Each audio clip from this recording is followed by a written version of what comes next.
Part 2. Violent applications of martial Part 2. arts. Yep. Yeah.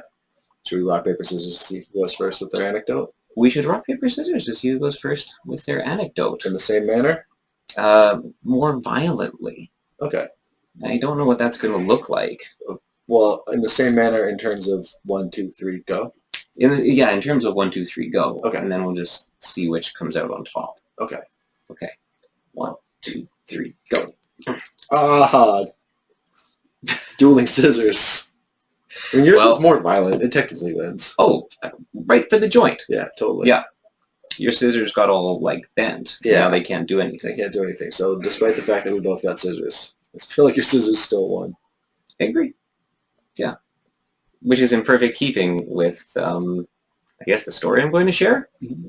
This is a story about which I am quite ambivalent. Mm-hmm. If someone were to say, Aaron, what is an accomplishment of yours about which you feel ambivalent? Yeah. This might be a story that would be top of mind. But it is now a story about martial arts. But it is also a story about being ambivalent. Mm-hmm. So maybe I'll put it on 2 different shelves in the store. Ambivalent. Yeah. Do you know what that word means? Probably. I don't. Really? I really don't. Valent? Valence. Something is valence. What is valence in science? Is that not like the path on which electron orbits around, or electron or proton orbits around the nucleus of an atom? It's something just like that. It's something like that. It does have to do with charge. Yeah. Yeah. So I'm going to say I don't know. Ambi, multiple? Multiple. Yep, Yeah. Both. Like ambidextrous. Yeah. As I understand it, ambivalence means having both positive and negative charge. Okay. Yes. Stumbled through that. Yeah, decent. I mean, we were a little bit Socratic, Yeah. So I like using the word ambivalent in its original, because I'm also a word guy. Mm-hmm. You have to listen to me, because I'm making videos for posterity. Yeah. So I like using it in its precise meaning, because this is an experience about which I feel both positively and negatively. Mm-hmm. People often, I think, use ambivalent as synonymous with Like indecisive or unattached. Like I'm ambivalent in that I don't have a strong opinion one way or the other. Yes, Yeah. Exactly. But it doesn't. It means you hold both. Interesting. Not really neither. So I was at a house party, and this was December of 2008. I was really into Kung Fu at this time. And it had snowed that night, which always makes me feel epic. And some guy at this house party heard that I was into Kung Fu. Mm-hmm. And, by the point of the evening when everyone was rather in their cups, decided he wanted to try sparring. Being somewhat in my cups, I was like, yeah, sure. So we went to the kitchen, a space was cleared. And, I mean, sparring at parties is so dumb. Yes. Always a bad idea. Yes. But it happens a lot. Yes. Both these things. Yeah, but it's always a bad idea because you always cause way more damage than you intended and end up trashing the place and people get mad. And it was just a bad idea in the first place. Are we foreshadowing your video? No. Okay. We are foreshadowing my heart. So, okay.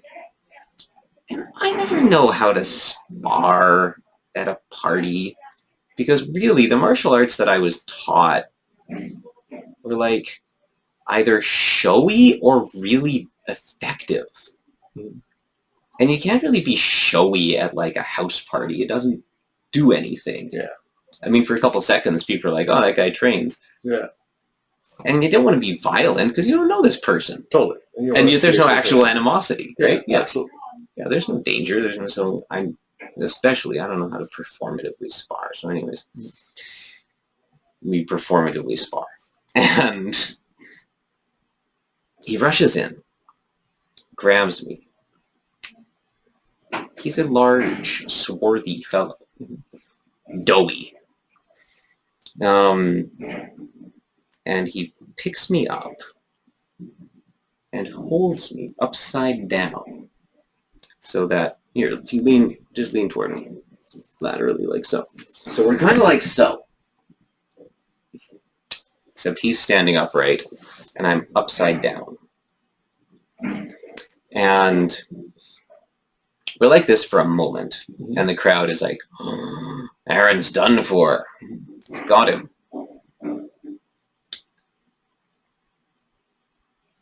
So my teacher's voice comes into my head. This true happened. And he says, your opponent's neck is a branch. Your arm is a snake. So I go, while our heads are right next to each other. And I jackknife my body straight up, so like my feet are touching the ceiling. And my arm becomes a snake. And this fellow slowly starts to sink down. And as he sinks down some, I put myself onto my feet and lower him gracefully to the earth. At which point, he pukes and passes out. It's not a giant, like, throw up of vomit. It's more like a baby style, like, spit up of bile and stuff. But anyways, yes, he straight up loses consciousness, blorps on himself, and falls back. And everyone's like, yeah, a very surprising thing to happen at a party. Very surprising. Yeah. And I rush over and I'm like, you're okay, everything's okay, we're buddies. Yep. And he's like, blur, what happened? So, that is the time that I used Kung Fu to render someone unconscious in a fight. Completely unnecessarily for my own pride at a fucking house party. Yeah. Ambivalent. Ambivalent. Great success, not great purpose. Precisely so. I